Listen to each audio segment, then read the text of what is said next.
Parker Schnabel's ascent to fame is not only another tale of rags to riches. There are many family mysteries in this drama. Unforeseen obstacles and unrelenting determination. On Gold Rush, people witness him lugging in astounding quantities of gold. However, his story is far more complex than reality TV could possibly depict. Many young people aspire to be rock stars, professional athletes, or astronauts. Conversely, Parker Schnabel desired to go gold mining before he was old enough to drive. Back then, he was just a young boy surrounded by tall excavators and countless dates. If you saw him, you might have asked why the child was in such a hazardous place. Paco wasn't just accompanying for fun either. Every bolt on the equipment and every method his grandfather employed to read the land were being examined by him. Most miners twice his age never completely developed the innate talent he possessed, an instinctive understanding of the hidden treasures. I recall this one instance which happened when Parker was around 11 years old and involved a longtime family acquaintance. Parker simply approaches, takes a moment to survey the surroundings, and points to a location that no one was thinking of when Jung was having trouble deciding where to dig next. They immediately hit one of the season's wealthiest spots 2 days later. It wasn't a stroke of luck. The child simply grasped gold. You know, things start to matter when you see steam rising from the sea. As you may imagine, the season began with drilling and is coming to a close with this cleanup. His work ethic was even more unexpected. Parker was sneaking away to learn how to operate heavy machinery while his elementary school pals played video games or joined sports teams. He was already more proficient than many adults on those Alaskan claims at operating loaders, excavators, and washing plants by the time he was in his early teens. The local mining community paid attention. It sounded strange to them to hear tales of a 10-year-old who could compete with the other members of the crew. Parker, however, was only getting warmed up. Despite his advanced age, he refused to be dismissed, asked countless questions, and absorbed information like a sponge. The significant turning point that would transform him from a devoted enthusiast to a professional miner was made possible by all of that interest. The moment Parker reached his mid-teens was that pivotal moment. In essence, his grandfather turned over control of a legitimate mining claim, managing costs, scheduling payroll, and, of course, looking for gold to cover the expenses. The mine had generated enough gold by the conclusion of the first season under Parker's supervision to astound seasoned prospectors who had been in the business for decades. The news quickly spread that a teenage gold mining phenomenon was at large. It should come as no surprise that reality TV producers soon followed. The concept was clear-cut. Record the intense drama of gold mining in Canada's and Alaska's far-flung areas. You began mining only 4 years ago and you were extremely happy when you received 100 and a few ounces. However, you will perform better. And now you're looking at 3,000 ounces with the assistance of an amazing workforce. Parker was an enticing protagonist because of his youth, natural aptitude, and familial background. Parker consented to let the cameras roll after speaking with Grandpa John. His life would be profoundly altered by one choice, turning him from a local celebrity to a global sensation. Parker immediately made an impression when the initial Gold Rush episodes aired. His direct approach, his openness to trying out novel techniques, and his characteristic Schnabel intransigence captivated the audience. Parker's profile and ratings both skyrocketed. All of a sudden, he was more than a miner in a small village. He was the face of a worldwide television craze that could be seen in shops and restaurants located far from the Alaskan border. Parker once acknowledged, "I assumed they were joking when they asked me for an autograph for the first time in a grocery store in Seattle. Fame is a wonderful friend, but I'm simply a guy who works in the dirt." Parker found that every mistake he made or point he made was open to public examination because the camera team was always watching him. Additionally, as his operation grew, so did the rumors and pressures. Controversy is inevitable for any rising celebrity, and Parker Schnabel is no exception. Almost immediately after his triumphs were on film, rumors began to circulate, moving around. According to several viewers, Parker had stepped on toes in an attempt to make more significant claims, overshadowing more senior cast members. Others conjectured that there might be significant personality conflicts and land disputes simmering behind the scenes due to friction with fellow mining heavyweight Tony Beats. There were even more speculations that suggested Parker would leave the program.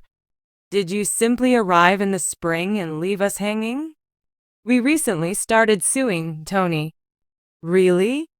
Insert the item. No more losing. Waves caused by hydraulics. It's going to be just that. Okay, Tony is that person. What you do doesn't matter to me. A contract is a contract, after all. A deal is a deal. Regulations are regulations. We're off. Anyhow, Tony, there was a rumor among ardent followers that he wanted to break away and launch his own spin-off. After all, you might want greater control if you're responsible for an entire performance. Look, he previously stated rather plainly in an interview that mining isn't a democracy. I can't always be concerned about offending someone when millions of dollars are at stake and winter is approaching. However, the guys who have been with me for years know that when it comes to them, I will stop at nothing to support them.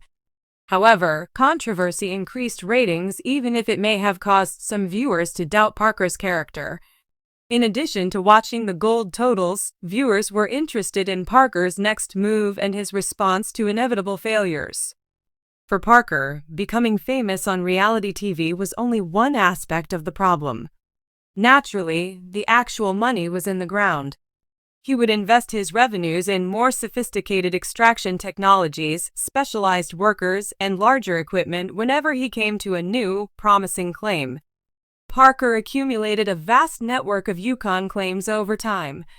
Each one is meticulously scouted to enhance the production of gold. The outcomes were startling. He was bringing in hundreds of ounces of gold each season, sometimes amounting to millions in a single run. He received numerous sponsorships as a result of his performance in the field. Businesses who sold more expensive equipment and apparatus sought Parker's support, relying on his reputation among gold lovers around the globe. Last year, we paid about 1,400 ounces in royalties. This year, we paid 700 ounces more. This season is our most prosperous after royalties. Yes, this season was much better. He upgraded his trucks, dozers, excavators, and fleet by taking advantage of these offers, and he still had money left over for real estate ventures. Parker soon had interests in commercial structures, rental homes, and even isolated holiday cabins for daring travelers in addition to mining land. However, that money didn't simply disappear into opulent houses or offshore accounts. Parker maintained a somewhat modest lifestyle, at least on the surface. He continued to bed near his troops at Spartan mining camps for the majority of the summers. Although visions of degraded landscapes and contaminated waterways may come to mind when one thinks about gold mining, Parker has been outspoken about taking a different approach. He realized early on that the same property that had made him wealthy also needed to be protected in the future generations. He was blamed by detractors who said that his quick growth resulted in negligent excavation. Parker responded by announcing a number of projects centered on environmentally friendly mining methods. He invested a significant amount of money in cutting-edge filtering systems to make sure garbage wouldn't leak into nearby waterways. After the gold was mined, strictly controlled cleanups and land reclamation initiatives were commonplace at his locations. In order to restore the environment to its natural state and enable wildlife to thrive once more, Parker's crew planted native flora in a few locations. His position was unambiguous. He wouldn't destroy the Yukon for financial gain without restoring something because it was his home. Families and elderly residents frequently struggled during harsh winters. Parker thus coordinated the delivery of necessary supplies and contributed to the financing of backup generators. He once started a scholarship program at his former high school to support the upcoming generation of engineers and mechanics who he believed were essential in a state like Alaska. Parker maintained his grounded demeanor in his hometown despite the glamour of being a television personality.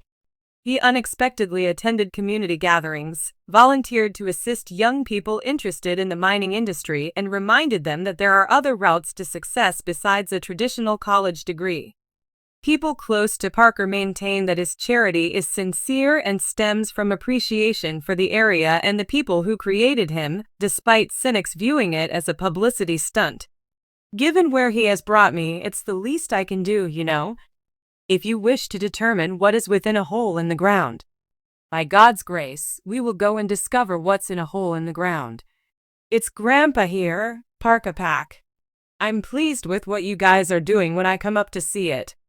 Parker Schnabel, who is almost 30, has accomplished things that many people don't do until much later in their lives. However, if you speak with someone close to him, they will tell you that it's only the beginning. Although Alaska and the Yukon are still his home territory, he is reportedly looking for opportunities worldwide. He is interested in British Columbia's gem mines since they are one of the Northwest Territories' most isolated diamond locations. According to some sources, he is in talks with partners in Australia and South America about exploring rare mineral discoveries that may significantly increase his wealth. However, it takes more than cash and fancy rhetoric to build a worldwide empire. Parkin is aware that in order to stay competitive and guarantee a low ecological effect, he needs state-of-the-art technology. According to reports, his team has been experimenting with sophisticated GIS software, drone mapping, and even specialized drilling equipment that minimizes surface damage. The idea is a cutting-edge, environmentally friendly business that can find gold, gems, and other resources without causing damage.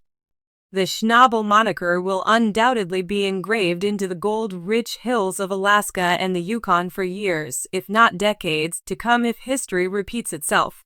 We will all be watching, waiting, and wondering what Parker Schnabel might discover, whether it be through scandals or groundbreaking additions.